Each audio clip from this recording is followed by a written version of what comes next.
Halo teman-teman, Bapak, Ibu, adik-adik, para pembelajar bahasa Inggris dimanapun berada. Jumpa lagi kita pada channel Belajar Gratis Indonesia Bisa. Kali ini kita akan membahas mengenai Concord. Concord ini adalah kesesuaian. Aturan kesesuaian yang paling umum bisa kita jumpai dalam tenses, yaitu kesesuaian antara subjek dengan kata kerja. Jadi ketika tensisnya apa, subjeknya apa, kata kerjanya harus seperti apa. Namun di luar itu, bahkan dalam percakapan sehari-hari, ada banyak penggunaan pola-pola tertentu di luar tensis yang ternyata banyak yang kita salah gunakan atau penggunaannya kurang tepat. Seperti ketika kita menggunakan neither nor, either or, and, both, and, every, everyone, dan 2 minutes. Oke, kita akan lihat satu-satu seperti apa penggunaan dari masing-masing hal-hal umum yang sangat sering kita jumpai dalam percakapan atau dalam penggunaan bahasa Inggris sehari-hari ini. Yang pertama adalah neither nor. Perhatikan di sini bahwa untuk neither nor, maka yang paling perlu kita perhatikan adalah setelah kata nor itu ada subjek apa. Misalnya, neither we nor she is good at singing. Di sini setelah nor ada she, sehingga ketika kita butuh to be di sini, to be yang cocok kita pakai adalah to be yang cocok untuk she. Sehingga kita menggunakan is. Begitu pula ketika kita balik, neither she nor we are good at singing. Setelah nor, di sini adalah we, sehingga to be yang kita gunakan ketika kita butuh to be adalah yang cocok untuk we. Dalam hal ini adalah are. Yang ketiga, neither Fadli nor I submit the assignment on time. Nah, setelah kata nor di sini adalah I, sehingga kata kerja yang kita gunakan di sini adalah kata kerja yang cocok untuk subjek I, yaitu kata kerja bentuk pertama tanpa S, karena kebetulan ini adalah contoh untuk simple present tense. Yang keempat, ketika kita balik antara Fadli dan I, neither I nor Fadli submits the assignment on time. Jadi, setelah nor itu adalah Fadli atau he, sehingga kalau ini simple present seperti pada contoh ini, maka kata kerja yang ada di sini adalah kata kerja yang cocok untuk he, yaitu kata kerja bentuk pertama yang ditambah dengan s. Begitu pula untuk either or, ini sama persis. Yang kita perhatikan adalah subjek setelah or-nya. Jadi di sini adalah she is, we are, I submit, Fadli submits.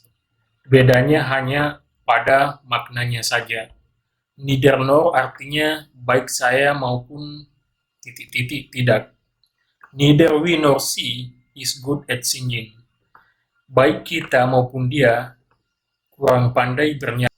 Baik kita maupun dia bagus dalam bernyanyi atau pintar bernyanyi. Either I or Fadli submits the assignment on time. Baik saya maupun Fadli mengumpulkan tugas tepat waktu. Selanjutnya kita lihat and dan both bla bla bla and bla bla bla.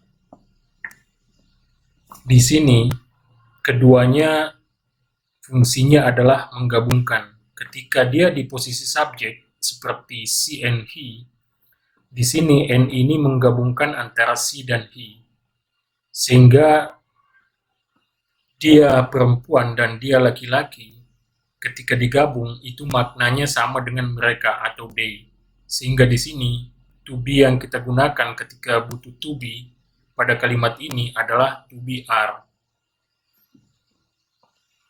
Ini tidak ada bedanya ketika kita balik menjadi he and she. Ini juga artinya sama saja dengan they atau mereka, sehingga to be yang cocok di sini adalah to be yang cocok untuk they, yaitu are. Begitu pula ketika kita gabungkan you and I atau I and you, keduanya sama, maknanya adalah kamu dan saya, itu sama dengan kita, we.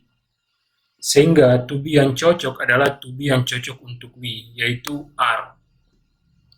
Begitu pula untuk pola yang menggunakan kata kerja. Misalnya di sini ada pola simple present tense, kita lihat she dan he maupun he dan she itu sama-sama dengan yang pertama tadi, mereka adalah maknanya they. Sehingga kata kerja yang dibutuhkan di sini ketika kita harus menggunakan kata kerja, itu adalah kata kerja bentuk pertama tanpa ditambah s atau es, yaitu kata kerja yang cocok untuk they. Begitu pula untuk both, bla bla bla, and bla bla bla.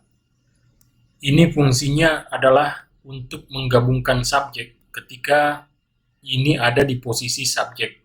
Seperti ketika kita menggunakan both he and she.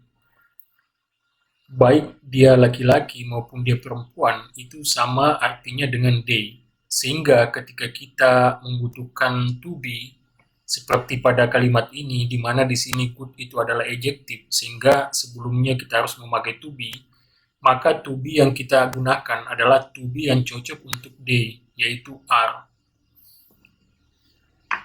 Begitu pula ketika kita balik antara he dan she, ini tidak ada perubahan makna maupun perubahan struktur setelahnya. Ini sama saja. Selanjutnya, ketika pada posisi subjek, kita menjumpai kata-kata seperti every, everyone, dan satuan-satuan waktu seperti 2 minutes, 4 minutes, 1 minute, dan lain-lain, maka itu kita perlakukan sebagai subjek yang tunggal atau singular. Ingat, ketika kita belajar tenses, misalnya pada simple present tense, ketika subjeknya adalah it, atau tunggal atau singular, maka to be yang cocok adalah is. Kata kerja yang cocok adalah kata kerja bentuk pertama ditambah s atau es. Kita lihat contohnya di sini. Every man and woman is unique. Karena ada kata every, maka to be yang kita gunakan adalah is. Every man and woman deserves the best in life. Kebetulan ini adalah contoh simple present. Sehingga karena adanya kata every, maka kata kerjanya kita tambah dengan s. Begitu pula everyone is born once, everyone lives in the same planet. Di sini bukan live, tapi lives, karena kita menggunakan everyone di sini.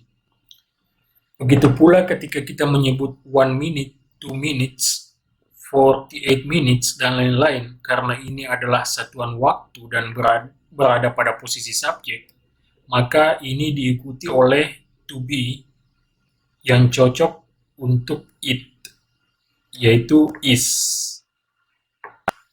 Baik, teman-teman, bapak, ibu, adik-adik, para pembelajar bahasa Inggris dimanapun berada, sampai di sini pembahasan kita mengenai beberapa contoh kata-kata atau hal-hal yang sering kita gunakan dalam percakapan ataupun dalam penulisan bahasa Inggris sehari-hari, di mana kita mesti memperhatikan concord atau kesesuaiannya dengan kata kerja atau to be yang mengikutinya.